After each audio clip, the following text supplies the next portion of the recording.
Episódio de hoje: mantenha a chama acesa. Paz de Cristo, já estava um bom tempo já sem compartilhar algo, né, da parte do Senhor, e quero aqui fazer assim, desse modelo aqui, né, até porque eu não estou num lugar muito iluminado. Então o que acontece, né? E eu tenho o costume de fazer o devocional todo dia pela manhã, e eu fiz esse devocional aqui pela manhã, né, cujo título é, né, mantenha a chama acesa, né, e veio, eu costumo falar como os profetas falam, né, veio a palavra sobre mim. Por quê?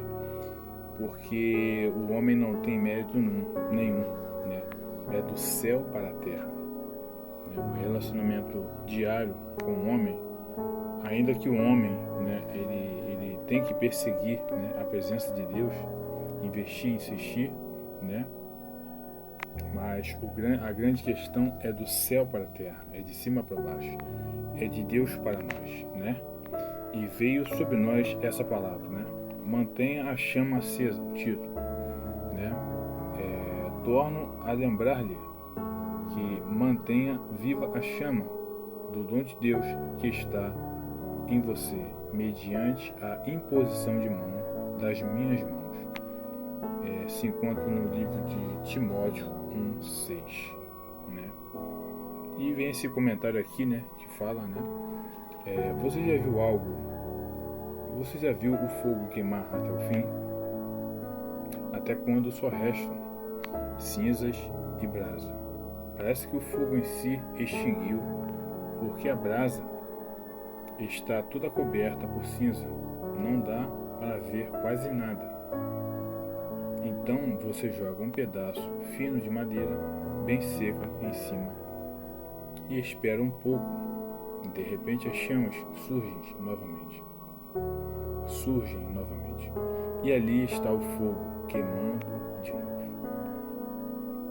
O apóstolo Paulo escreveu para Timóteo: mantenha viva a chama do dom que há em ti, que Deus está em você, mediante a imposição das minhas mãos.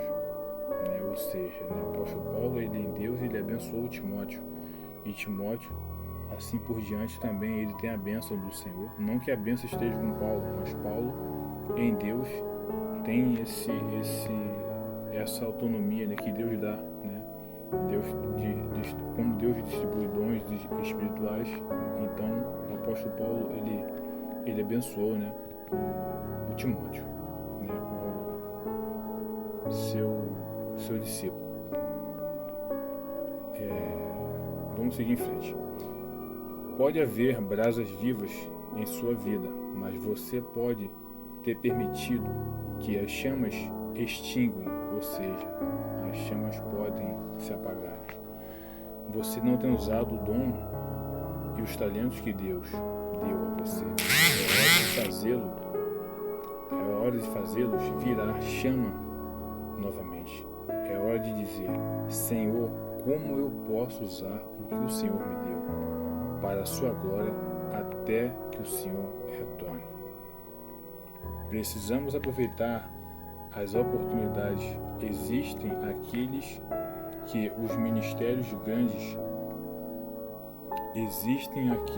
querem os ministérios grandes, os mais visíveis.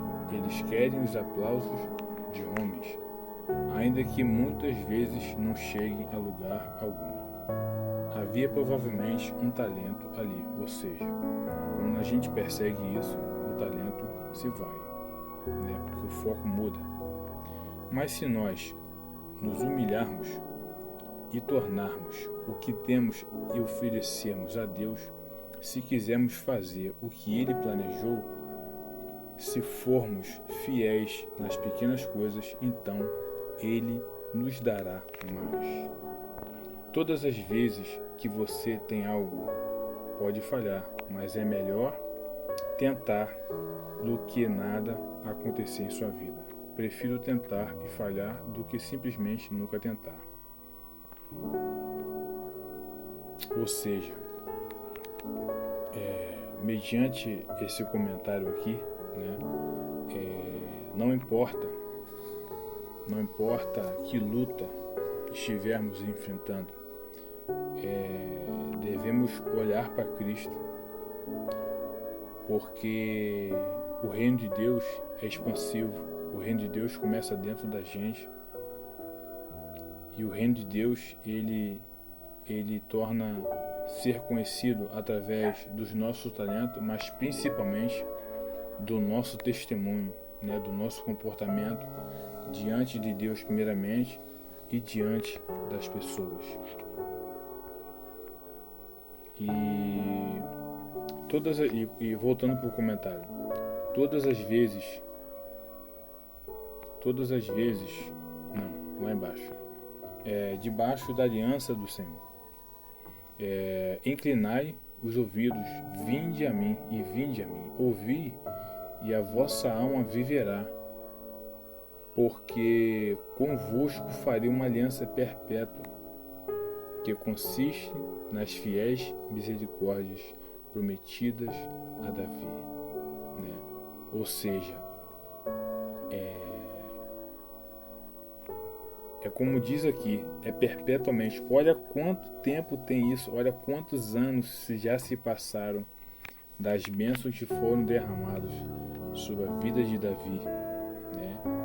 Davi, ele é de Jesus, né? O nosso rei Jesus, ele vem da descendência de Davi. No entanto, aquele cego, né? Ele gritou, né? Jesus, filho de Davi, porque Jesus vinha da raiz de Davi, né? Isso é mencionado em vários pontos da Bíblia. E fechando aqui, gente, não deixe de usar o talento, né? Às vezes a gente fica, a gente frisa muito nesse talento quando a gente pensa que a gente é músico, porque a gente pensa logo no serviço, né? Dentro da casa de Deus, dentro da igreja. Mas uma coisa a gente não tem que deixar nunca de fazer, né? Que é a maior obra de Deus, é falar do seu amor, é falar dos seus anseios, né? É falar que o maior anseio de Deus é Ele viver conosco, né? É você dar uma palavra branda para uma pessoa, para a pessoa que está caída, a pessoa que está perdida nesse mundo, né? A Bíblia diz que o mundo jaz do maligno. E é isso. Eu creio que o maior talento que você possa ter é você falar, né, do amor de Deus, né? Deus é a pessoa mais importante da nossa vida. Deus, o seu Filho e o Espírito Santo, né? Todos estão no mesmo nível, né? Só que cada um trabalha numa área, né? E é isso, gente. Nunca deixe de falar do amor de Deus. Que você possa guardar essa reflexão, que Deus possa te abençoar mais e mais. Dependa sempre dele. Olhe sempre para Cristo. Olhe sempre para Cristo. Nunca desvie desse foco. Sempre em Cristo Jesus. Que Deus te abençoe e te guarde. No nome de Jesus. Amém.